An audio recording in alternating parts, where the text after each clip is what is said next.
आ एकटा बहुत सुंदर बजरंग बली के गीत सुना रहल छी। तो सुनू बजरंग बली के गीत, और नीक लागत तो कनी कमेंट, लाइक, शेयर, फॉलो जरूर कर लेब। मंगली मंगली व्रती मंगली के लिए बजरंगी स्वामी। मंगली मंगली व्रती मंगली के लिए बजरंगी स्वामी। मंगली आही केरा दीन बजरंगी स्वामी। मंगली आही केरा दीन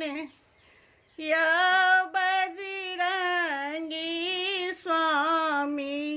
पहिले मंगली व्रती नैहरी में केलिए बजरंगी स्वामी। पहिले मंगली व्रती नैहरी में केलिए बजरंगी स्वामी। नैहरी में भरल परिवार बजरंगी स्वामी।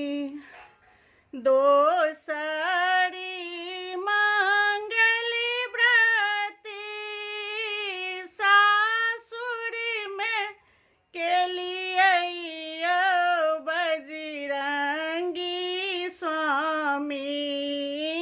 सासुर में भरल परिवार बजरंगी स्वामी। सा